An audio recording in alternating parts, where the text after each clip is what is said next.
Hello friends, welcome to I exam B. I am Sushil Ragade, ex manager Reserve Bank of India. और I exam B ऐसा platform है जहां पर हमने content इस तरीके से डिज़ाइन किया है कि आपका जो प्रिपरेशन है 50% फास्टर वे में होगा, यानी कि इनडायरेक्टली आपका 33% टाइम से होगा और वो टाइम आप रिवीजन के लिए यूज़ कर सकते हैं।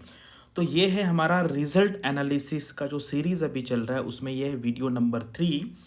इसमें हम देखेंगे जो सिलेक्टेड कैंडिडेट है जो हमारे इंस्टीट्यूट से हुए हैं, total 115। So we have their biodatas, तो हमारे पास उनके बायोडेटा है और उसमें से कुछ डेटा पॉइंट्स लेके हम कुछ एनालिसिस कर रहे हैं। इससे क्या होगा, स्टूडेंट्स को एक पर्सपेक्टिव मिलेगा कि किस एज ग्रुप के स्टूडेंट हैं, किस कॉलेज से उन्होंने पढ़ाई की है, और अभी इस वीडियो में हम देखेंगे उनका रेसिडेंस जो है वो उनका स्टेट एंड सिटी क्या है।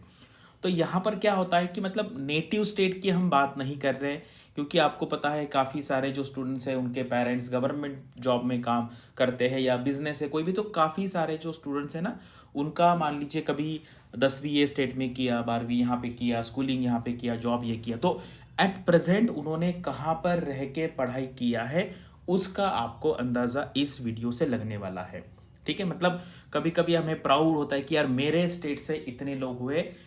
उस तरीके का ये नहीं होगा, क्योंकि जैसे मान लीजिए दिल्ली से कुछ लोग हैं, मुंबई से कुछ लोग हैं, तो हमें एक्चुअली पता नहीं है कि वो जो स्टूडेंट है उनका नेटिव प्लेस कहाँ है कि या उनका जन्म कहाँ पर हुआ है। ठीक है, तो काफ़ी सारे मतलब यहाँ से लोगों को लग सकता है कि यार आपने नेटिव प्लेस बताना चाहिए था, लेकिन वैसा डेटा अवेलेबल नहीं है। जो डेटा अवेलेबल है उसके बेस पे हम ये वीडियो बना रहे। सबसे मतलब क्लियरली आप ये समझ लीजिए कि ये स्टूडेंट्स ने कहाँ पर रह के पढ़ाई की, बस ये आपको यहाँ से मिलेगा। कुछ बड़े सिटी में है और इसमें से ना नियर अबाउट 40-50% लोग ऐसे थे कि जो जॉब करके पढ़ाई की है और सक्सेस मिला, और कुछ लोग ऐसे कि जिन्होंने घर पे रह के किया। तो आपको सिटी का नाम देख के पता चल जाएगा एक अंदाज़ा कि ये जॉब में हो सकता है। जैसे मुंबई से है, जैसे मान लीजिए 8-10 लोग हैं, तो उसमें से कुछ लोग वहाँ पर रह भी रहे होंगे और कुछ लोग बाहर से भी आए, तो आप उसको एक अंदाजे से देख लिए।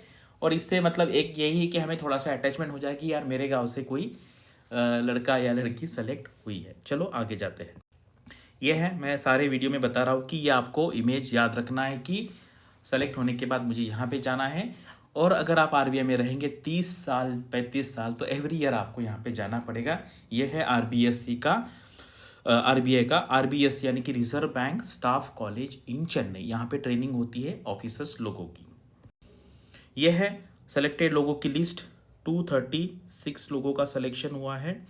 रिक्रूटमेंट जो हुआ था, नोटिफिकेशन 238 का आया था। 2 सीट वैकेंट है, आगे जाके हम उसका जब आरटी आएगा तब देखेंगे।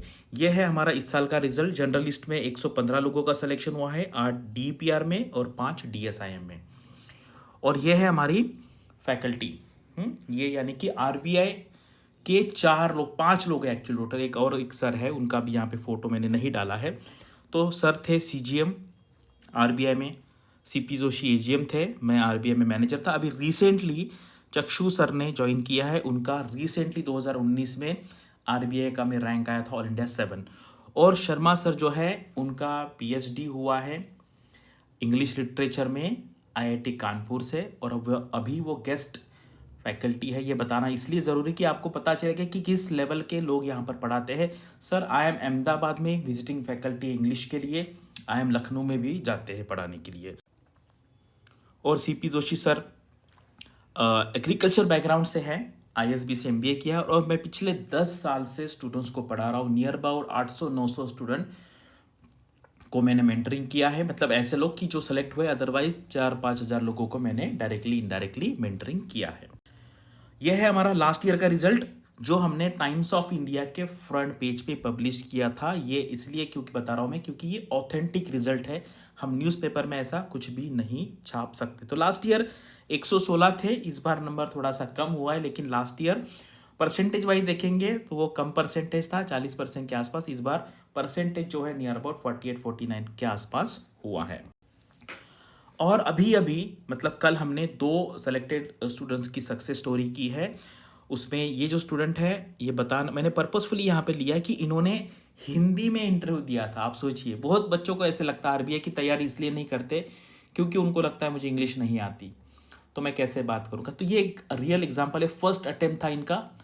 आईआईटी का बैकग्राउंड होने के बावजूद इन्होंने हिंदी में इंटरव्यू दिया। कुछ लोग ऐसे सोचेंगे यार कि आईआईटी में है तो इंग्लिश बात नहीं आती कर, इनका इंग्लिश बहुत ज़बरदस्त है। आईआईटी में, आईआईटी बॉम्बे कंप्यूटर साइंस मतलब इंडिया के ब्रिलियंट्स माइंड्स में से है, लेकिन उन्होंने डिसाइड किया कि मैं हिंदी में इंटरव्यू दूंगा। लैंग्वेज से कोई फ़र्क नहीं पड़ता है, मुझे पता है 99% लोग ना आरबीआई या ऑफिसर लेवल का एग्ज़ाम इसलिए तैयारी नहीं करके क्योंकि उनको इंग्लिश में बात करने का कॉन्फिडेंस नहीं। ये एग्जांपल मैं इसलिए बार बार आपको बता रहा हूँ कि ये देखिए, इनका इंग्लिश हिंदी से भी डबल अच्छा है, लेकिन स्टिल हिंदी में दिया है, ये लोगों को बताने के लिए कि आप लैंग्वेज से मत डरिए। ठीक है, आप जाके इंटरव्यू देखिए। और ये कैंडिडेट है 4th अटेम्प्ट में इन्होंने ये आरबीआई का एग्ज़ाम क्रैक किया। दोनों की स्टोरी बहुत ज़बरदस्त है। ये जो है इनका काफ़ी हम्बल बैकग्राउंड है। इन्होंने इंटरव्यू में बताया है कि इनके फादर का जो एजुकेशन है सिर्फ 12th स्टैंडर्ड तक हुआ था, और उनके मदर का जो एजुकेशन है वो सिर्फ स्कूल लेवल तक हुआ था। मतलब ये उन्होंने बताया कि हम्बल बैकग्राउंड होने के बावजूद आपके सिलेक्शन में कोई बाधा नहीं आती। तो डेफिनेटली ये इंटरव्यू जाके देखिए। और ये थे, मैंने आपको बताया था कि 238 है टोटल वैकेंसी आई थी लास्ट ईयर, और अभी भी इसी रेंज में आएगी 200 के आसपास, 200, 230, 240 के आसपास। तो आप उसकी चिंता मत कीजिए। तो ये एज प्रोफाइल वाला मैंने पहला वीडियो बनाया था, ये देखिए कौन से एज के कितने लोग स्टूडेंट सेलेक्ट हुए हैं। दूसरा जो मेरा वीडियो था वो एजुकेशनल बैकग्राउंड से था। और अभी तीसरा जो है इसमें हम स्टेट वाइज देखेंगे कि स्टेट वाइज देखिए कहाँ कहाँ से है। महाराष्ट्र से 20 है, दिल्ली से 14, UP 14, MP 10, Punjab 10, Andhra 9, Rajasthan 7, Haryana 4, Bihar, Telangana, Uttarakhand 4, West Bengal 3, Gujarat, Kerala, Tamil Nadu 2। और ये यहाँ तक है। ये आगे वाला जो है आसाम, जैसे आसाम है, झारखंड है, कर्नाटका है, नागालैंड है, ओडिशा, ये एक एक है। अभी ये इनके सिटीज़ में मैं बताऊंगा। ठीक है, ये हो गया स्टेट वाइज डिस्ट्रीब्यूशन। और ये वहाँ का प्रेजेंट एड्रेस वाला है। ठीक है, क्योंकि नेटिव प्लेस वाला या उनका स्कूलिंग कहाँ से किया वो डेटा देखूंगा मैं, अगर मिलता है तो उस पर भी बनाऊंगा। अभी ये है सिटी वाइज, ये है सिटी वाला इंफॉर्मेशन। ठीक है, जैसे दिल्ली के 14 है, हैदराबाद 7, लखनऊ 6, मुंबई 6, भोपाल 5, पुणे 5, चंडीगढ़ 4, नागपुर, पटना, विशाखापट्टनम 3, अकोला 2। और अकोला देखो, अकोला बहुत एक छोटा डिस्ट्रिक्ट है महाराष्ट्र में, तो ये मतलब है हो सकता है घर से प्रिपरेशन किया है। बठिंडा से 2 है, चंद्रपुर भी महाराष्ट्र का जो विदर्भ का बैकवर्ड एरिया वहाँ से है 2 है, गोरखपुर से 2 है, इंदौर से 2, कानपुर 2, कोटा से 2 लोग हैं। अभी मैं आपको एक एक सिटी वाला भी बताऊंगा। ये इसलिए मैं डिटेल में बता रहा हूँ क्योंकि आपको मतलब ऐसा ना लगे किसी बड़े सिटी में रह के प्रिपरेशन हो सकता है। अभी ऑनलाइन आने के बाद वो मैटर रहा ही नहीं। अब ये देखो, ये सारी एक एक सिटी आप यहाँ पे देख लो, मैं सबका नाम लेने वाला हूँ क्योंकि आप इसको एसोसिएट कर पाएंगे।